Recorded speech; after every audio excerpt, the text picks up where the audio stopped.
Sebetulnya orang yang bisa mengetahui daripada aksara Jawa itu bisa mengetahui daripada jati dirinya sendiri. Mau diterangkan ini? Sebetulnya kalau menerangkan itu harus malam semua sebetulnya.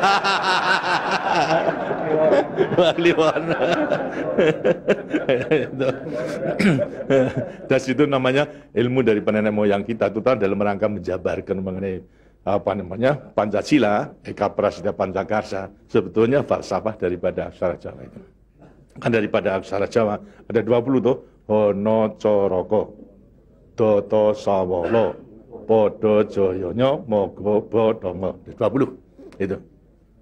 Itu betul-betul merupakan apa namanya gambaran daripada nenek moyang kita untuk menjelaskan kepada kita mengenai sangkan paran kita, sangkan paran ing dumadi. Dari mana kita akan kemana daripada kita itu. Nah, kemudian akan bisa mengetahui dirinya sendiri selama hidup di dunia. Disebutkan Hono Coroko. Ho itu daripada apa? Hono. Hono. Hono ada. No itu daripada apa? Dari wujud daripada hono. Mulai daripada gono, nglegeno. Gono itu belum wujud, belum berbentuk. Apa namanya? Nglegeno itu masih belum ada sandangan, masih utuh, masih utuh. Itu belum ada taling tarungnya dan sebagainya, masih belum ada sandangan. Terus hono. Jadi manusia itu memang dilahirkan, diciptakan oleh Tuhan, mulai daripada hono hurip. Huripnya siapa? Nur daripada Tuhan Yang Maha Kuasa. Lantas diciptakan oleh manusia terdiri pada apa namanya tanah, kemudian air, lantas apa namanya ini hawa dan juga api. Apa itu? Ya daripada semua tumbuh-tumbuhan yang ada ini. Tumbuh-tumbuhan ini kan butuhkan dari tanah, butuhkan daripada air, butuhkan daripada matahari, itu pula daripada hawa. Daripada tanam-tanam dimakan daripada manusia, ada laki maupun perempuan, akhirnya menjadi cacat dari mani. Mani kemudian berkumpul suami istri, akhirlah, wujudlah daripada embrio tadi. Embrio itu masih nglegeno, masih gono. Itu mulai nonya itu, terus mulai daripada hurip, kemudian hubungan suami istri mulai timbul. Daripada gono, masing legono. Kemudian lantas setelah itu tumbuh daripada apa namanya embrio tersebut menjadi jabang bayi yang kemudian dilengkapi dengan soroko. Apa itu? Cipta rasa karsa. Itu soroko. Daya cipta, daya rasa dan karsa. Semua ada. Itu. Setelah itu kemudian lantas apa? Doto sawolo. Itu apa? Manusia itu setelah diberikan apa namanya panca indera, diberikan sandangan panca indera cipta rasa karsa, juga diberikan sifat Tuhan. Sifat zat kang datan sawolo, datan salah. Sifat dari yang tidak salah itu hanya Tuhan. Ya, kalau manusia ini salah, tapi kalau Tuhan itu tidak salah. Oleh karena semua manusia diberikan sama sifat daripada Tuhan yang tidak salah. Itu doto sawolo, datan sawolo, tidak pernah salah. Sifat daripada Tuhan. Tapi sebagai manusia juga tidak diberikan itu. Diberikan sifat yang bertentangan dengan sifat baik itu, sifatnya Tuhan. Yang jelek. Kalau kita misalnya sabar, kan juga punya hati berangasan. Ya. Nah, kemudian lantas kita apa namanya jujur, tempo-tempo juga penipu. Ya. Semuanya diberikan sifat itu, sifat yang bertentangan dengan zat kang datan sawolo. Tahu sama kekuatannya. Podo joyonya. Dua sifat bertentangan yang sama kekuatannya, sama kekuatannya. Ada pada kita itu kalau kita menerima. Itu. Tinggal sekarang manusianya sendiri, itu. Manusianya sendiri setelah mengetahui diberikan sifat dua sifat yang bertentangan, yang sama kekuatannya, akan diapakan ini? Itu. Lantas sekarang Dodo Solo, Podo Joyo, Mogo Bodong. Mo itu sukmo, go itu satu, itu Mogo bo badan.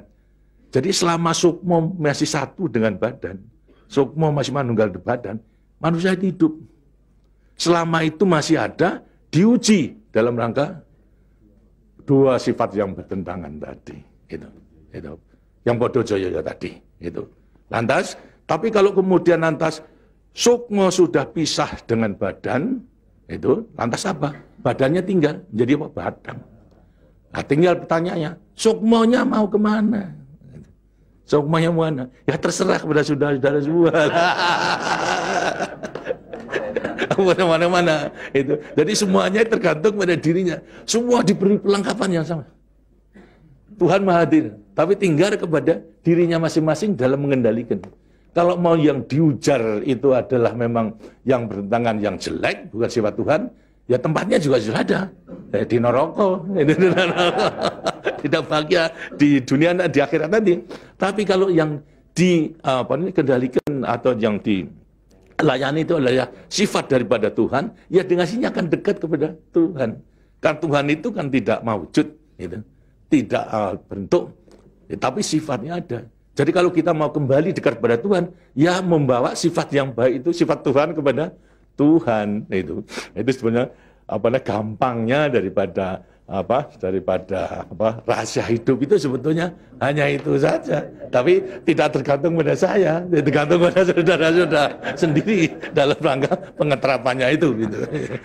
Makanya itu coba pelajari daripada semua ini, daripada untuk mengendalikan dua sifat yang bertentangan tadi itu dengan dirinya agar supaya betul-betul bisa menempati diri.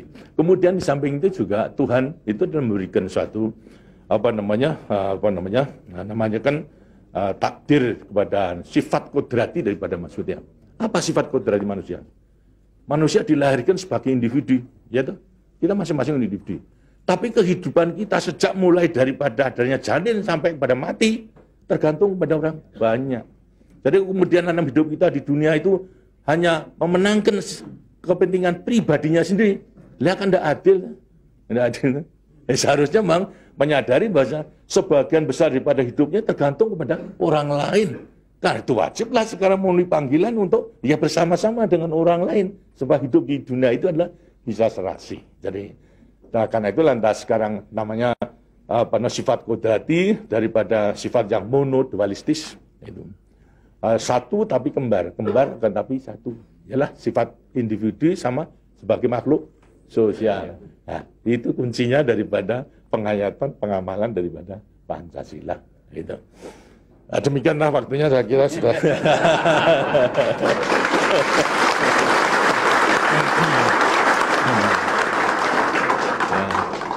Walaupun ini tidak cuma kliwon,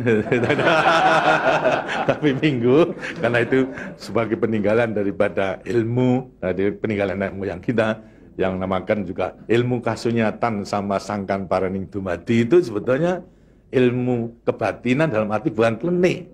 Kebatinan dalam arti mendekatkan diri kepada Tuhan, kepada Tuhan. Jadi orang mengatakan itu klenik, itu bukan.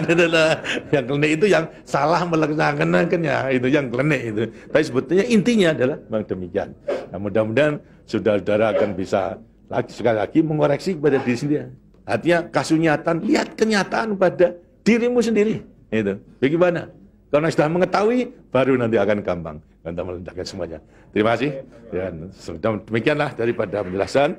Karena itu setelah nanti selesai kembali ke tempatnya masing-masing, mudah-mudahan akan bisa melaksanakan tugasnya dengan sebaik-baiknya dalam kita melanjutkan pengabdian kita pada negara dan bangsa yang sedang membangun ini. Terima kasih. Wassalamualaikum warahmatullahi wabarakatuh.